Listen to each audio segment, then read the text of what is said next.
नमस्कार, आप देख रहे हैं नवभारत टाइम्स ऑनलाइन और आपके साथ मैं हूं धर्मेंद्र। ट्रुथ और डेयर, ये गेम शायद आपने भी खेला होगा।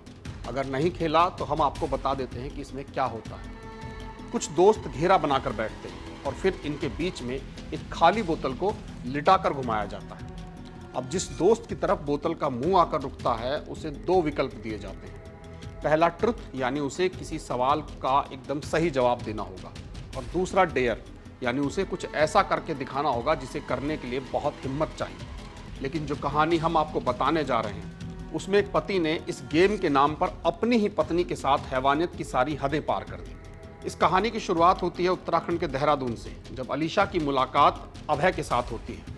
हमने इस कहानी में इन दोनों के नाम बदल दिए हैं। वो साल 2011 था जब एक सोशल इवेंट के दौरान अलीशा और अभय मिले और एक दूसरे को दिल दे बैठे। अलीशा विजुअल इफेक्ट्स आर्टिस्ट के तौर पर काम करती थी और अभय एक इंटरनेशनल एयरलाइन में पायलट था। दोनों के बीच अगले 8 सालों तक बातचीत और मुलाकातों का सिलसिला चलता रहा। 2019 में अभय और अलीशा ने शादी कर ली और दोनों कोलकाता आ गए। कुछ दिन यहाँ रहने के बाद ये दोनों मुंबई में शिफ्ट हो गए। मुंबई में अलीशा को फिल्मों में विजुअल इफेक्ट्स आर्टिस्ट के तौर पर काम मिल गया। कुछ समय तक दोनों के बीच सब कुछ ठीक रहा, लेकिन इसके बाद चीज़ें बदलने लगी। अभय अक्सर पार्टी के लिए अपने दोस्तों को घर बुलाता और इसके बाद ट्रुथ और डेयर गेम खेलता।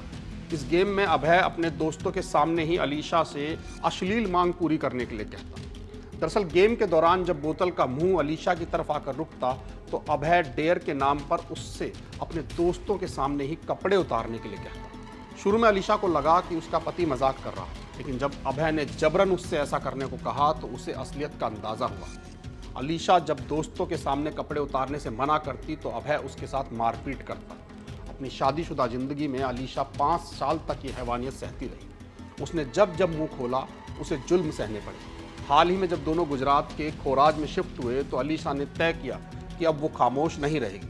अलीशा ने इस मामले को लेकर गुजरात की अडालज पुलिस के पास शिकायत दर्ज कराई है। अपनी शिकायत में अलीशा ने अभय पर घरेलू हिंसा का आरोप लगाया है। वहीं पुलिस का कहना है कि वो मामले की जांच कर सख्त एक्शन लेगी। अडालज पुलिस थाने के एसएचओ इंस्पेक्टर केबी शंखला ने कहा कि उन्हें महिला की शिकायत मिली है। उसने 2019 के बाद से अपने पति पर घरेलू हिंसा का आरोप लगाया है। मामले में एफआईआर दर्ज हो चुकी है और जल्द ही बयान रिकॉर्ड किए जाएंगे। फिलहाल के लिए इतना ही। कल आपसे फिर मुलाकात होगी, तब तक के लिए नमस्कार।